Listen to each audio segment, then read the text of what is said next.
Soyez les bienvenus si vous nous rejoignez sur BFM TV pour Affaires suivantes, le magazine qui décrypte chaque semaine l'actualité police-justice. Dans un instant, le mystère de la disparition de Magali Blandin. Cette mère de famille de 42 ans est portée disparue depuis 10 jours. Le 11 février, elle s'est comme volatilisée. Elle n'est pas allée chercher ses enfants à l'école, elle ne s'est pas rendue au travail.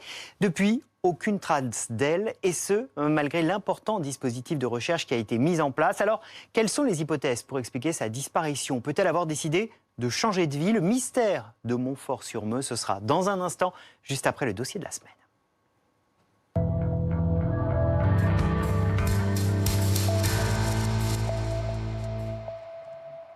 Il était secrétaire d'État chargé de la fonction publique quand, en 2011, il doit quitter le gouvernement face à des accusations de viol et d'agression sexuelle. Georges Tron, acquitté en 2018, vient d'être condamné à 3 ans de prison ferme. Depuis mercredi, il dort en prison. Pourquoi, en 3 ans, les juges ont-ils pris une décision si différente? Y aura-t-il un 3e procès? Le décryptage, les explications, ce sera avec Dominique, avec nos invités dans un instant. Mais d'abord, retour sur cette semaine d'audience avec Elisa Trana. À l'énoncé de sa condamnation, après 11 heures de délibéré, Georges Tron s'est levé, a remis sa montre à son avocat et passé un coup de téléphone avant de suivre les gendarmes direction la prison de la Santé. Sa peine s'élève à 5 ans de réclusion, dont 3 ans ferme. La Cour a reconnu les accusations de viol et d'agression sexuelle portées par l'une de ses anciennes collaboratrices à la mairie de Draveil, Virginie Etel. Le lien de subordination qui les unissait, la contrainte morale, ont été retenus. On l'a dit et répété, le viol ne se résume pas à un inconnu qui violemment saute sur une jeune femme dans un coin de parking, mais que la contrainte peut également être exercée par cette emprise d'un supérieur hiérarchique, d'un puissant, sur une petite à qui on demande des faveurs sexuelles qu'elle n'aurait pas autrement accordées. Sur le banc des parties civiles, une autre plaignante, Eva Laubrieux, elle aussi ancienne employée de la mairie. Déboutée à l'issue du procès, elle se dit tout de même satisfaite du déroulé des débats. C'est la première fois qu'une instruction vraiment avec l'oralité de la cour d'assises vraiment retravaille sur tout le dossier, ce qui n'avait pas du tout été le cas lors de la première instance. L'édile de Draveil a toujours nié les faits qui lui sont reprochés. Il y a 2 ans, il avait été acquitté en première instance. Son avocate parle cette fois d'un coup de massue. On ne s'attendait pas du tout à ça, ça fait 10 ans qu'il était prouvé qu'il y avait énormément d'incohérences chez les plaignantes et que Georges Tron était innocent. Georges Tron, 63 ans, a décidé de se pourvoir en cassation. Ses conseils ont d'ores et déjà prévenu qu'il demanderait sa remise en liberté. Et cette affaire, évidemment, amène beaucoup de questions. On va en parler avec Aude Barietti. Bonjour, merci d'être avec nous. Vous êtes journaliste au Figaro. Vous avez suivi toutes ces audiences. Vous allez nous raconter ce qui s'est passé, ce qui s'est dit, ce que vous avez vu. Et maître Vincent Olivier est également avec nous. Bonjour, merci d'être avec nous dans l'affaire suivante. Vous êtes l'avocate de Virginie Etel, la plaignante qui a donc obtenu gain de cause. D'abord, on vient de le dire dans ce sujet, Georges Tron veut se pourvoir en cassation. Comment a réagi votre cliente à cette annonce ? C'était assez prévisible que Georges Tron se pourvoirait en cassation. Elle n'a pas été donc très surprise de cette annonce. J'aurais certainement fait la même chose si j'avais été à la place du conseil de Georges Tron. Maintenant, le pourvoi en cassation, ça n'est pas un rejugement de l'ensemble de l'affaire sur le fond. C'est une appréciation exclusivement juridique de la correcte application des règles de droit par la cour d'assises.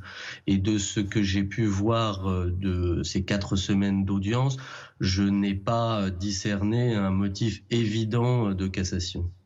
Est-ce que ça veut dire qu'il y aura un 3e procès, ou du moins ça reviendra devant la justice quand même ? Si la Cour de cassation décidait de casser l'arrêt de la Cour d'assises, il y aurait nécessairement un 3e procès. Si en revanche elle décide que cet arrêt a été rendu conformément aux règles de droit, la sanction deviendra définitive et dès lors il n'y aura plus de recours que pourrait exercer Georges Tron, à l'exception peut-être d'un recours devant la Cour européenne des droits de l'homme. Alors vous restez évidemment avec nous, on a beaucoup de questions à vous poser. Aude Barietti, ce n'est pas une surprise pour maître Vincent Olivier qu'il y ait ce pourvoi en cassation, on le comprend. La surprise, elle a été sur le verdict. c'est 3 ans de prison ferme. Oui, et puis c'est très différent de la première instance, où Georges Tron et Brigitte Gruel avaient été acquittés.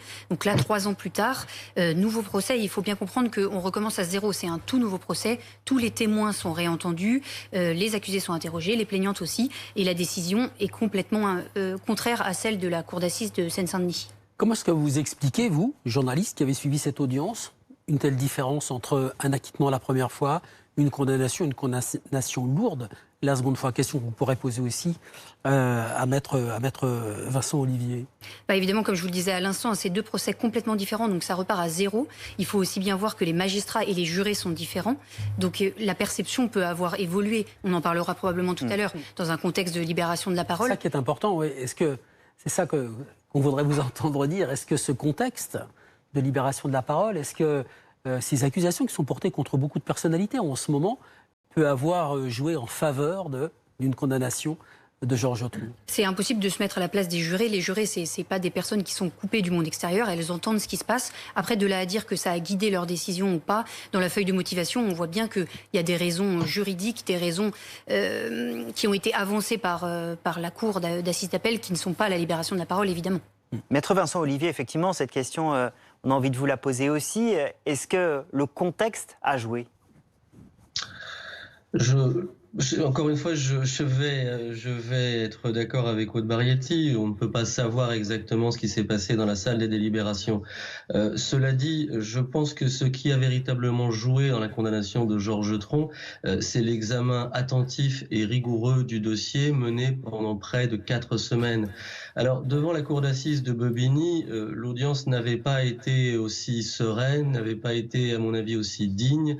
Et Georges Tron avait été singulièrement à côté de son audience. Il n'avait été entendu la première journée sur la personnalité, puis ensuite il était resté assis sans qu'on lui demande jamais de réagir à aucun des témoignages qui avaient été produits devant la cour d'assises. Ça avait abouti à une décision qui n'était pas exactement le contraire de celle qui a été rendue mercredi, puisque en 2018, la cour d'assises avait considéré que les faits dont se plaignaient les victimes étaient caractérisés, mais elle avait estimé qu'en revanche, il n'y avait pas possibilité de démontrer avec suffisamment de certitude l'existence d'une contrainte, c'est-à-dire l'un des éléments constitutifs du viol. Je pense que c'est d'ailleurs le cas dans tous les appels. Il y a un nouvel examen du dossier et à l'issue de ce nouvel examen du dossier, la cour d'assises a considéré que pour Virginie Etel, les faits étaient avérés et que la contrainte était démontrée. Maître, quand vous dites que l'audience n'avait pas été aussi sereine, est-ce que vous faites allusion à la présence à l'époque d'Éric Dupond-Moretti, qui était l'avocat de Georges Tron? Je fais allusion à une audience dans son ensemble, c'est-à-dire un président qui était différent, une ambiance qui était différente, un conseil qui était effectivement différent et qui n'avait pas la même conception de ce que peut être un débat serein que, par exemple, Antoine Wey et Solange Doumic qui assistaient cette fois-ci Georges Tron devant la cour d'assises. C'était beaucoup plus brutal, beaucoup plus bruyant et beaucoup moins digne, à mon sens. Aude Barietti, l'absence d'Éric Dupond-Moretti a joué dans ces séances d'audience? Moi, je n'étais pas au premier procès, malheureusement, donc c'est difficile de comparer, mais je rejoins Maître Olivier pour dire que c'était une audience très sereine. Moi, ce qui m'a marqué, c'est que la présidente prenait vraiment soin, à chaque fois que le ton montait, parce que le ton est évidemment monté en 3 semaines et demie, de tout de suite calmer les esprits, voire de suspendre complètement l'audience, même en plein milieu d'un témoignage, d'un interrogatoire, pour que tout le monde ait vraiment le temps de se calmer et que l'audience reprenne. Et puis, dès le début, elle avait prévenu qu'elle ne voulait pas qu'il y ait de tweets dans la salle d'audience, à part ceux des journalistes, parce qu'on se souvient qu'au tout premier procès, celui qui a fait l'objet d'un faux départ, les tweets avaient pas mal perturbé l'audience. Donc là, je pense qu'elle a pris soin, la présidente, de faire vraiment attention à ce que cette audience se déroule bien et sereinement. Comment était Georges Tron? Comment s'est-il comporté? Alors, pendant les 3 semaines et demie, il était auprès de ses conseils. Il avait choisi que ses filles, sa femme ne soient pas là. Et puis surtout, moi, ce qui m'a marqué, c'est vraiment au moment du verdict.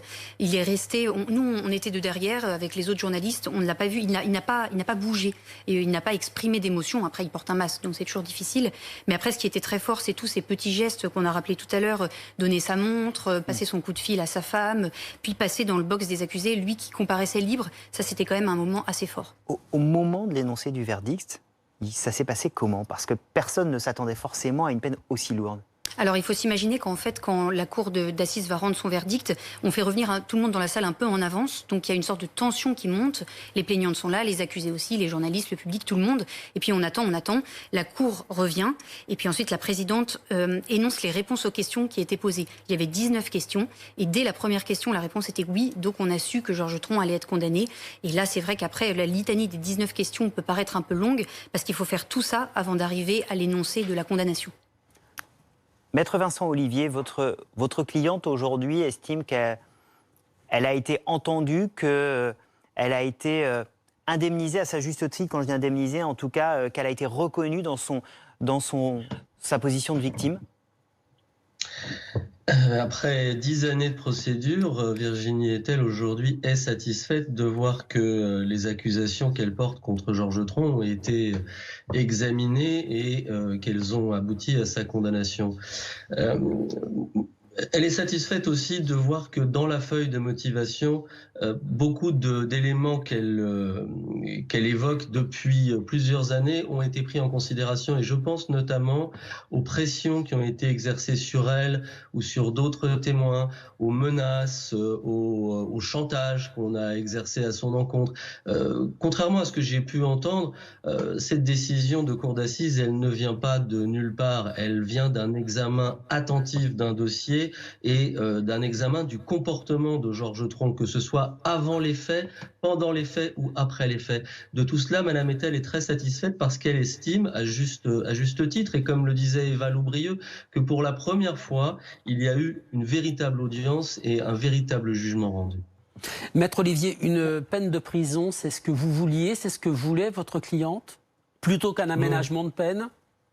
Non, ma cliente, elle l'a toujours dit, elle l'a rappelé à la barre, elle ne souhaite pas la mort du pêcheur et elle ne souhaitait pas l'incarcération de Georges Tron. Maintenant, la cour d'assises a considéré que, compte tenu de son attitude à l'audience, compte tenu de ses dénégations persistantes, même sur des éléments parfaitement évidents, et compte tenu également des pressions et des menaces que j'évoquais tout à l'heure, eh bien, toute autre peine qu'une incarcération aurait été inadaptée. Elle l'a motivé de manière très précise. C'est ce qu'on appelle la personnalité des peines en droit français. On peut le déplorer, et personnellement, je n'ai jamais été un militant de l'incarcération, mais à l'issue d'un examen attentif du dossier, c'est ce que la cour d'assises a considéré comme étant une peine juste. Aude Barietti, qu'est-ce qui a fait pencher la cour d'assises?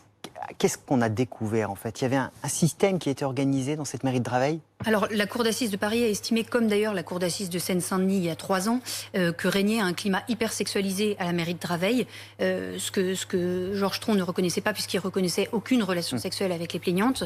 Ensuite, il y a eu plusieurs éléments, c'est vrai, qui sont venus en défaveur des accusés. La fameuse pochette verte, je pense qu'on l'a déjà un peu abordé, avec un dossier qui avait été monté contre les plaignantes par plusieurs personnes de la mairie de Draveil. En tout cas, ça a été estimé que c'était le cas. Et puis des écoutes de l'ex-amante de Georges Tron qui ont aussi beaucoup déstabilisé qui était dans ces écoutes. Oui, racontez-nous ces écoutes. Dans ces écoutes, en fait, l'ex-amante de Georges Tron, qui est aujourd'hui maire adjointe à la mairie de Draveil, semblait évoquer des scènes de triolisme, comme ce qui était dénoncé par les plaignantes d'ailleurs.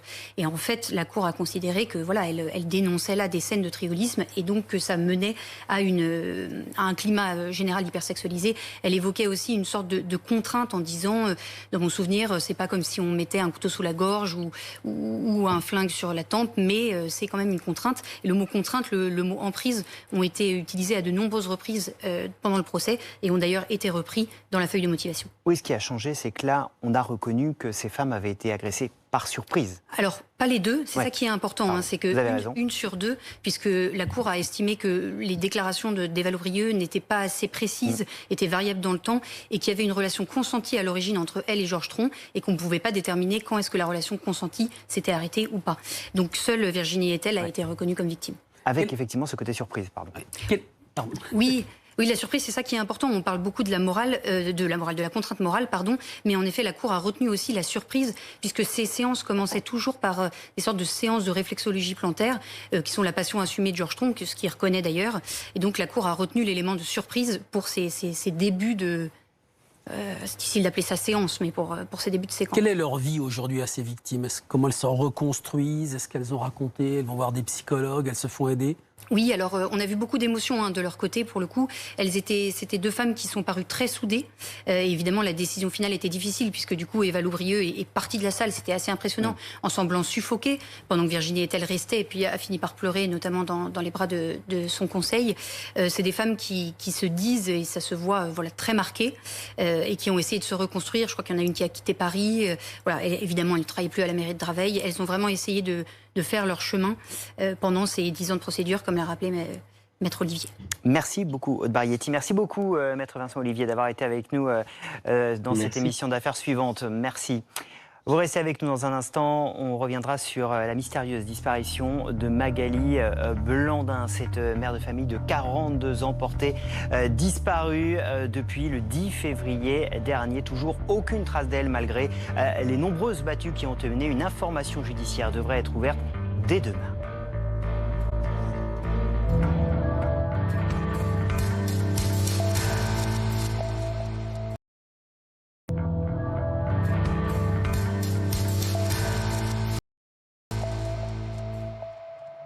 Il est bientôt 13h30 sur BFM TV. Soyez les bienvenus si vous nous rejoignez pour Affaires suivantes, le magazine qui décrypte chaque semaine l'actualité police, justice. Dans un instant, le mystère de la disparition de Magali Blandin, cette mère de 4 enfants disparue du jour au lendemain. C'était le 11 février. La dernière battue organisée ce vendredi près de Rennes n'a rien donné. 10 jours qu'elle est donc portée disparue. Le procureur fera un point demain très précis sur l'enquête. Alors, que sait-on de cette affaire? Quelles sont les pistes privilégiées? On vous explique tout cela dans un instant avec nos invités. Ce sera juste après l'affaire de la semaine.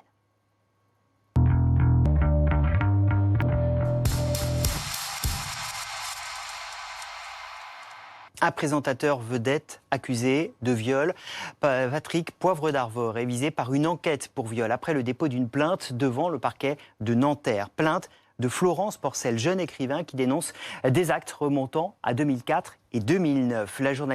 Le journaliste récuse fermement et parle d'accusations absurdes et mensongères. Alors comment va enquêter la justice, notamment sur ces faits de 2009 qui ne sont pas prescrits? Que sait-on exactement de ces accusations? Le décryptage, ce sera dans un instant avec Dominique, avec nos invités. Mais d'abord, les derniers éléments avec Elisa Trana.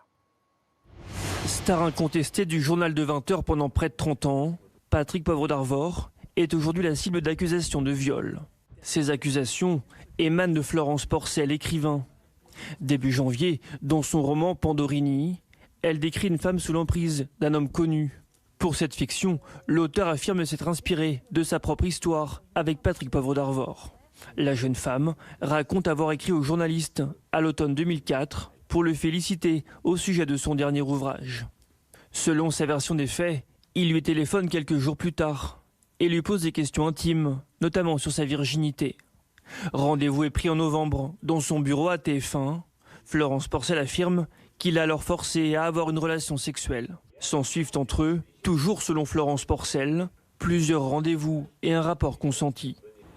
Dans sa plainte pour viol, déposée cette semaine, elle dénonce également une fellation forcée, cette fois en 2009, dit-elle.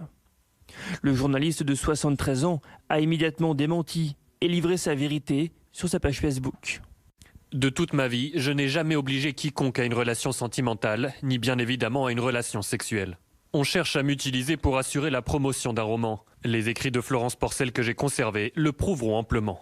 Patrick Poivre d'Arvor a annoncé vouloir porter plainte pour dénonciation calomnieuse et assuré qu'il répondra à toutes les questions des enquêteurs.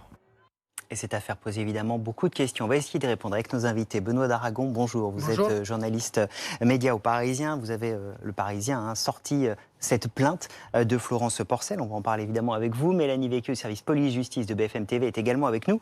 Peut-être un mot du contexte général. Si cette affaire, elle prend cet écho, c'est parce que Patrick Poivre d'Arvor, ce n'est pas n'importe qui. C'est quelqu'un que tous les Français connaissent. Ah oui, c'est une icône. C'est le journaliste préféré des Français. Il a présenté le 20h de TF1 pendant presque 20 ans. Il a couvert les campagnes présidentielles de François Mitterrand, de Jacques Chirac, de Nicolas Sarkozy. Et c'était lui que les Guignols avaient choisi pour présenter le JT en latex. Donc voilà, c'est évidemment une icône française, le journaliste emblématique dès la fin des années 90 et de toute la première décennie 2000. Donc évidemment, c'est pas n'importe qui. On savait que c'était un séducteur, on savait que c'était un don Juan, qu'il était souvent entouré de charmantes femmes à son bras. On découvre une autre facette de sa personnalité. Ça fait pas de lui un violeur. Voilà, on découvre une autre facette de sa personnalité qu'il serait, selon les propos de Florence Porcel, un homme beaucoup plus complexe, pervers, avec une sorte qui installe des emprises envers les jeunes femmes. Alors tout cela repose effectivement sur la plainte de Florence Porcel que le Parisien a révélée cette semaine. Que dit d'ailleurs Mélanie Vecchio précisément cette plainte? Elle va parler, Florence Porcel, dans cette plainte qu'elle dépose au parquet de Nanterre, de deux faits. Le premier, il se passe en 2004. Elle est jeune étudiante, elle a 21 ans. Elle va décider, parce qu'elle est fan des écrits et fascinée par Patrick Poivre d'Arvor, elle va décider de prendre attache avec lui, de lui envoyer quelques écrits, de lui demander son avis. Il va la rappeler, dit-elle dans cette plainte, et va tenir des propos ambigus, très intimes, lui poser des questions extrêmement intimes, indiscrètes. Est-ce qu'elle est vierge? Est-ce qu'elle a un petit ami? Est-ce qu'elle se masturbe? Et il va lui proposer également, dans cette même conversation, de prendre attache avec elle, de venir la voir après un JT de 20h. C'est chose faite. Elle se rend dans son bureau. Elle est emmenée là par l'assistante de Patrick Poivre d'Arvor. Et à ce moment-là, eh bien, elle va décrire une scène de viol. Elle dit qu'elle n'est pas consentante, mais qu'elle est sidérée par la situation, prise par surprise, et elle ne va pas, eh bien, elle va finalement se laisser faire. Ça, c'est le premier fait, donc, qui date de 2004. Et puis un autre fait, qui est plus ancien, qui date de 2009. Là, Patrick Poivre d'Arvor n'est plus présentateur du journal télévisé de TF1. Il a sa société de production. Et c'est dans ce bureau de sa société de production qui va lui donner un second rendez-vous, un autre rendez-vous. Et là, eh bien, elle va décrire une fellation. Elle dit cette fois-ci qu'elle n'était plus sous l'emprise, sous cette notion de déni sous laquelle elle était en 2004, mais qu'elle n'était pas consentante. Là encore, elle va s'opposer à ces faits. Oui, vous dites plus ancien, c'est plus récent. 2009, c'est plus récent. Donc ça veut dire que, parce que là-dedans, il y a des faits qui sont prescrits, 2004, des faits qui ne sont pas prescrits, 2009, et ça, c'est important. Oui, bien sûr, parce qu'il y a une enquête qui a été ouverte, donc du coup, la police va pouvoir enquêter sur ce viol, notamment de 2009, qui n'est pas prescrit, qui pourrait donner lieu à des poursuites judiciaires. Donc tout ça, la police va faire son travail, va enquêter. On imagine que Patrick Poivre d'Arvor et son entourage vont être très rapidement entendus par les forces de l'ordre. On peut aussi imaginer, c'était déjà vu, une connexité des faits, et les faits de 2009 ayant quelque part un rapport avec ceux de 2004 et inversement, pouvoir remonter plus loin et aller jusqu'à 2004 dans ce dossier. C'est pas quelque chose d'impossible. Elle a choisi de déposer plainte, c'est la plainte que vous révélez. Elle avait écrit un livre un peu avant. Elle a écrit un livre qui est sorti début janvier, qui était un peu passé inaperçu, pour être très honnête. Ça peut marcher, 147 exemplaires vendus. Voilà, mais bon, peu importe. Elle a romancé, elle a raconté sous forme de roman. Le livre s'appelle Pandorini. Elle raconte comment une jeune apprentie comédienne tombe sur l'emprise d'un monstre sacré du cinéma français qui va abuser d'elle. Et ce qui est troublant, c'est que ce qu'elle raconte... Alors, à la fin du livre, elle dit que c'est inspiré d'un épisode de sa vie personnelle. Mais ce qui est très troublant, c'est que ce qu'elle raconte dans le livre est évidemment extrêmement proche de ce qu'on vient de vous raconter. Ça veut dire une relation d'emprise avec un viol dès la première rencontre de cet acteur qui sait évidemment ce qu'il fait, qui utilise de son pouvoir et de son aura pour obtenir les faveurs de cette jeune femme. Alors, Patrick Poivre d'Arvor va réagir immédiatement. Il dément formellement. Il a posté un long message sur Facebook hier. Qu'est-ce qu'il dit pour l'instant ? D'abord, le soir où les faits sont révélés par votre journal, il va s'exprimer via son avocat, et là il va dénoncer, il va parler de dénonciation calomnieuse. Il va dire que qu'elle fait cela en quête de notoriété, parce qu'elle cherche la notoriété justement avec la publication de son roman, et il dit qu'il va porter plainte pour dénonciation calomnieuse. Et puis avant-hier, là, il va poster un long message sur les réseaux sociaux. Il dit qu'il n'y a jamais eu de forme d'emprise, aucune forme de contrainte, qu'il a des preuves de cela, des écrits qui sont postérieurs aux accusations, qu'il a conservés et qu'il va publier, qui vont prouver son innocence. Il dit également qu'il a toujours défendu la cause des femmes, et que pour lui ça a été toujours un sujet d'importance, et qu'il est à la disposition des enquêteurs. Alors, l'enquête va se dérouler, Benoît. Qu'est-ce qui va se passer ? Comment va travailler la police ? Expliquez-nous.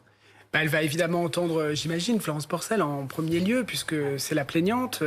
Pour recouper ses faits, elle raconte qu'elle a gardé elle aussi des traces de messages du lendemain de l'acte en 2009, où elle témoigne auprès de ses amis, auprès de son entourage, de rapports sexuels non désirés. Ces personnes, les amis, vont être entendus. Donc j'imagine que ses amis vont être entendus. Je me mets à la place des enquêteurs, mais vous savez ça mieux que moi. Ils vont évidemment entendre son entourage, ils vont entendre, j'imagine, Patrick Poivre d'Arvor, peut-être aussi son entourage, ses assistantes, et pour tirer au clair cette affaire qui est évidemment compliquée, parce que c'est pas un viol avec une arme ou sous une emprise, sous une menace physique. C'est quelque chose de plus insidieux avec une ascendance psychologique. Et ça va être le travail des enquêteurs, c'est de démêler qu'est-ce qui était, si les faits étaient non désirés au moment où ils se sont passés. Et ce qui s'est passé d'ailleurs exactement, puisqu'effectivement, sur le détail, on a pour l'instant la version de Florence Porcel. Est-ce qu'il pourrait y avoir une confrontation entre les deux ? C'est tout à fait possible et c'est hautement envisageable. Comme vous le disiez, dans ce type d'affaires-là, la première personne qu'on entend, c'est la victime. Cette victime, lors de cette plainte qu'elle va déposer, devant les enquêteurs, elle va donner des indications, des indices. Ensuite vont être entendues plusieurs personnes de son entourage, si elle en a cité. C'est ce qui est fort probable, puisqu'elle a donné des noms dans sa plainte. Donc ces personnes-là vont être entendues. Les SMS qu'elle dit avoir conservés également, donc des preuves matérielles, même si on est bien plus tard après les faits. Et puis, en tout dernier, une fois que cette enquête elle est constituée, on va entendre, les enquêteurs plutôt vont entendre le mis en cause et il va y avoir également à la suite sûrement une confrontation. Et là, le procureur va avoir le choix. Soit il décide de classer l'affaire parce qu'il y a prescription des faits ou parce qu'il n'y a pas assez d'éléments, soit d'ouvrir une information judiciaire et là de confier l'affaire finalement à un juge d'instruction si on a besoin de plus d'éléments, d'étayer plus d'éléments sur cette affaire. Et depuis la révélation de l'affaire par le Parisien, on a vu sur les réseaux sociaux quelques témoignages, une demi-douzaine de femmes qui indiquent avoir eu aussi des problèmes avec Patrick Poivre d'Arvor. Donc est-ce qu'elles aussi vont être entendues par la justice ? Est-ce qu'elles vont aussi témoigner dans cette affaire? C'est très possible. Nous aussi, on a recueilli depuis des témoignages de gens qui nous ont contactés pour nous dire, moi aussi, j'ai eu des problèmes avec Patrick Poivre d'Arvor. Donc on est en train de vérifier tout ça, évidemment. Mais ça peut être des choses qui vont s'ajouter au dossier, comme des témoins ou comme des... Vous dire que c'est pas terminé. C'est probablement pas terminé, non. Et ce sera effectivement le long travail de la justice. Merci beaucoup à vous deux d'être sur ce plateau pour nous éclairer sur cette affaire qu'on va évidemment continuer à suivre dans Affaires suivantes. Tout de suite, les invités de la semaine.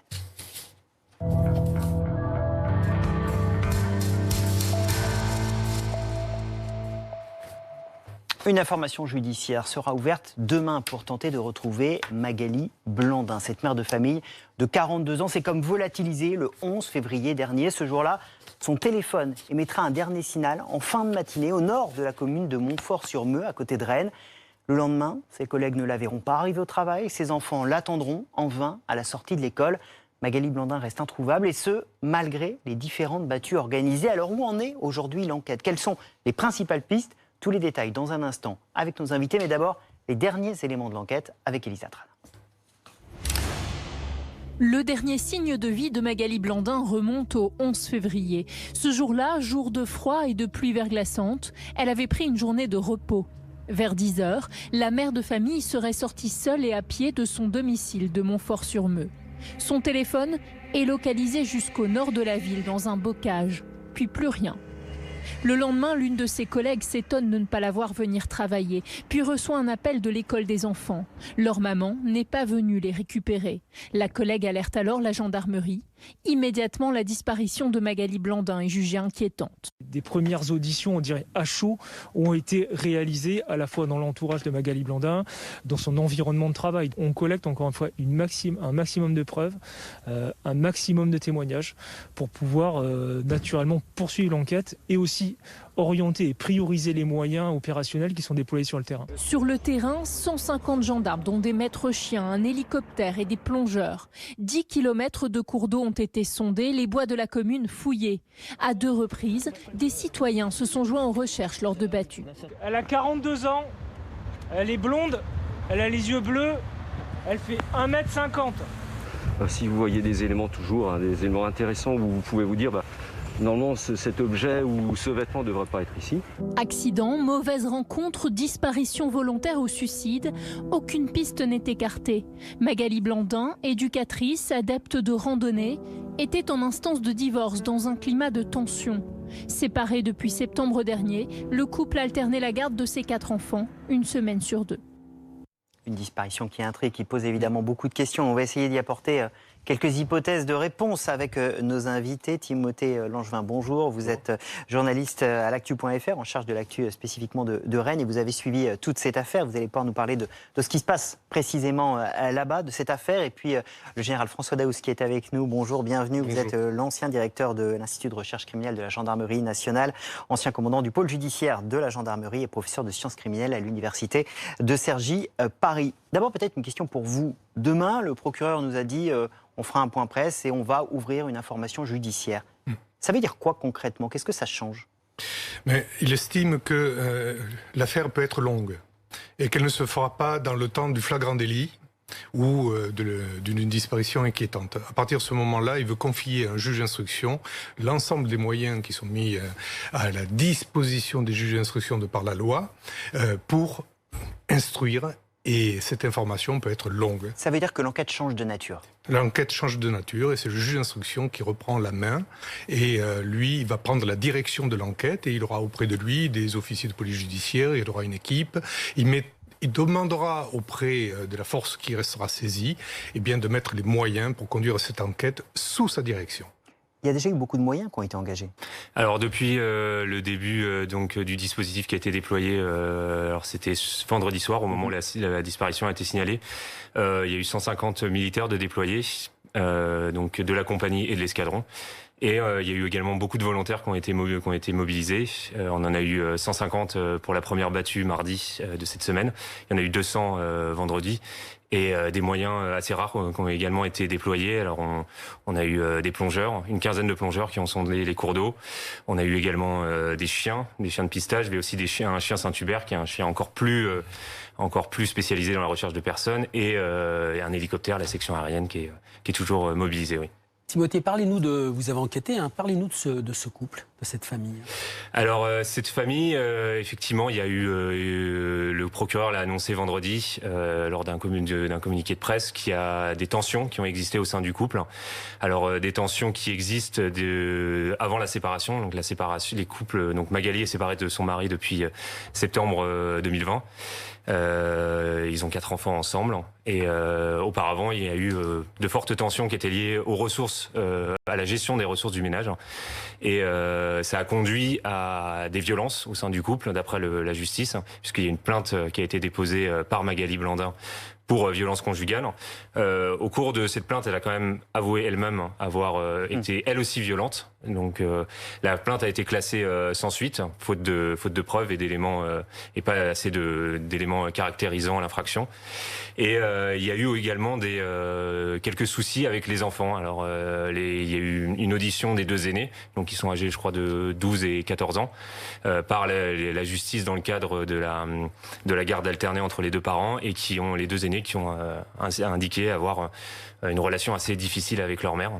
Et c'est justement le coup de téléphone qui a été passé la veille, le dernier signe de vie de Magali Blandin, qui a été assez difficile. Justement, c'est un coup de téléphone qu'elle avait passé à ses enfants, et ça peut être joué justement dans la disparition. Général, évidemment, on l'entend, un contexte familial difficile, il y en a beaucoup, des moments où c'est compliqué dans les familles pour tout le monde. Comment on fait quand c'est comme ça? On ne reste pas sur une seule hypothèse. Il faut se prémunir de plusieurs hypothèses, même si les tensions, même si on a une orientation. Et les hypothèses que l'on va retrouver, c'est la mauvaise rencontre, c'est l'accident qu'on n'avait pas prévu, c'est un moment je sors et puis à ce moment-là, il y a l'impossible qui arrive.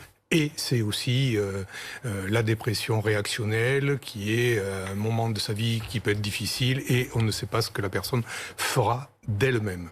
Voilà, donc toutes les hypothèses sont sur la table. Les enquêteurs se concentrent sur l'ensemble des hypothèses. Ils vont fermer les portes au fur et à mesure. Et d'ailleurs, le communiqué du procureur auquel vous faisiez référence évoque ces tensions familiales. Il est écrit: au regard du contexte de séparation, des vérifications ont été faites auprès du mari de Mme Blandin. Elles n'ont révélé en l'état aucun élément l'associant à cette disparition ou laissant à penser à sa présence à Montfort-sur-Meu au moment des faits. Ça veut dire qu'il y a déjà eu un gros travail d'enquête qui a été fait. Bien sûr. Bien sûr, et quand on sait que 80% des crimes sont des agressions intrafamiliales, il est tout à fait normal d'orienter une des hypothèses sur celle-là, et on le vérifie. Donc, si on ferme cette porte, et à partir de ce moment-là, on peut se concentrer sur les autres. Timothée Langevin, vous êtes allé sur place.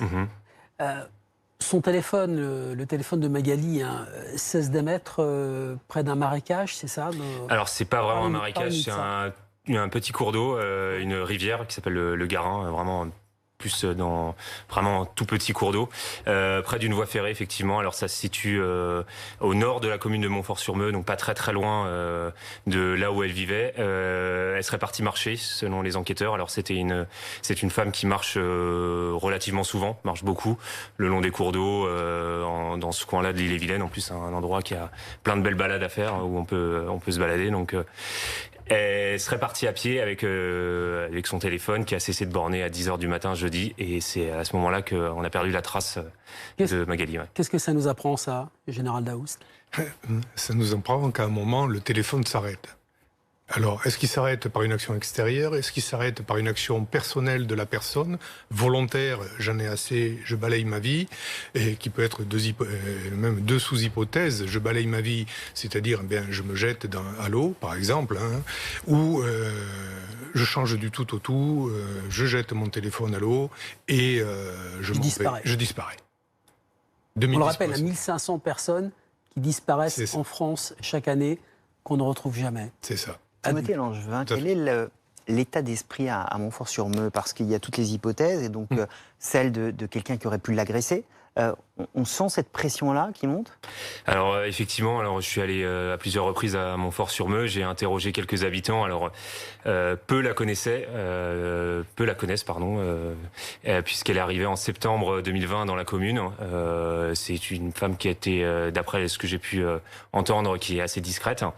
Donc certaines personnes l'ont vue au supermarché ou au marché. Mais l'état d'esprit, effectivement, c'est beaucoup d'appréhension, beaucoup de surprises.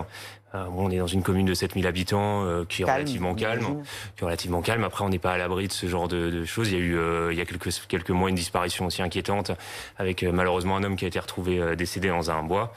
Ce sont des choses qui arrivent, mais le dispositif qui a été déployé a vraiment surpris les habitants, puisqu'il y a eu des dizaines et des dizaines de camions de gendarmes qui étaient déployés dans la ville. Effectivement, c'est pas traité, j'ai envie de dire, comme une disparition lambda. En tout cas, c'est le sentiment qu'on peut en avoir. Bien, là, ce sont les dispositifs qui sont mis en œuvre par la gendarmerie, qui, même avant que la procédure de disparition inquiétante soit déclenchée officiellement par le parquet, eh bien, c'est de mettre en place des moyens, si jamais il y a eu un accident, de façon à ce que des secours arrivent rapidement. Donc là-dessus, c'est à l'initiative du commandant de groupement, du commandant de compagnie, des équipes sur place, en disant, écoutez, en attendant, rien ne nous empêche d'agir et de jeter un dispositif pour voir tout ce qu'il peut y avoir. Est-ce que dans vos hypothèses de travail, gendarmerie, on a ici quelqu'un qui disparaît dans un contexte familial compliqué, le téléphone qui cesse de borner? On pourrait imaginer, on a envie d'imaginer une disparition volontaire.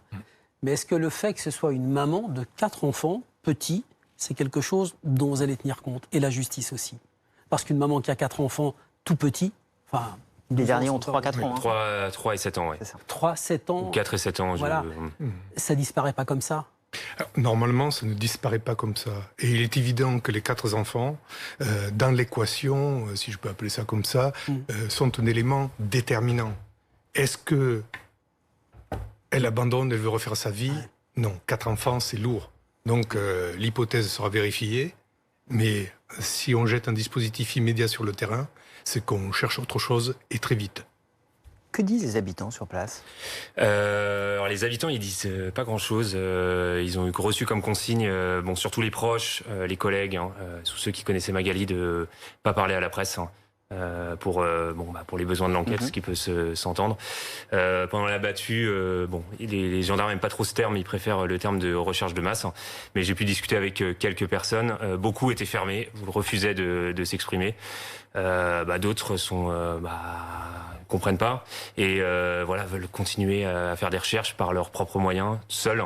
Voilà, j'ai discuté avec des pêcheurs qui sont prêts à aller sonder eux-mêmes les cours d'eau pour aller voilà, aider les gendarmes. Parce que le dispositif risque de... Voilà, il va s'alléger petit à petit. Là, il y a encore 25 gendarmes sur le terrain aujourd'hui. Il y en aura demain aussi une vingtaine. Mais petit à petit, ils vont arrêter de sonder, puisqu'il y aura d'autres difficultés. Hein. Ce que raconte Timothée Langevin, c'est quelque chose qu'on constate depuis quelque temps. Donc, disparition de Magali, disparition de Madame Jubillard, Delphine Jubillard. On l'a vu pour tout un tas de dossiers, l'affaire Daval, l'affaire Maëlys. Les gendarmes demandent aux journalistes, ou en tout cas aux témoins, aux habitants, de ne plus parler aux journalistes. Pourquoi ça? Alors que pendant des années, des dizaines d'années, les gens ont parlé aux journalistes, et les journalistes ne sont pas forcément des ennemis de l'enquête ou de la vérité, et peuvent permettre, en diffusant des images, de trouver un témoignage. Le papier de Timothée peut permettre à un automobiliste de dire « Tiens, je suis passé par là, j'ai vu quelque chose ». Pourquoi les journalistes vous dérangent à ce point? Alors, pourquoi les écarter comme ça? C'est pas le fait que les journalistes dérangent à ce point, c'est que un règlement de compte entre les journalistes et les gendarmes. Alors depuis à peu près une vingtaine d'années, les sciences cognitives ont fait énormément de progrès. Et on s'aperçoit aussi que les médias sont très présents pour l'ensemble de la population. Et à travers ce que les gens vont voir des médias, ils vont se reconstruire des témoignages sans même s'en apercevoir. Et au lieu d'apporter quelque chose, eh bien, on vient disperser les pistes de témoignages qui pourraient être naturels et qui se sont reconstruits finalement en se nourrissant des images de télévision, des discussions que nous pouvons avoir comme celle-là aujourd'hui, et en se disant mais oui, mais peut-être que j'ai bien vu quelque chose en fait. Et sincèrement, on aura un témoignage faux, pas un faux témoignage, un témoignage faux qui va venir troubler les recherches. Donc on va continuer à suivre cela de loin. Merci beaucoup à vous deux sur le plateau d'Affaires Suivantes et on va continuer évidemment à suivre cette affaire. On se donne rendez-vous, Dominique, dimanche prochain pour un nouveau numéro d'Affaires Suivantes. Bon dimanche d'ici là sur BFM TV.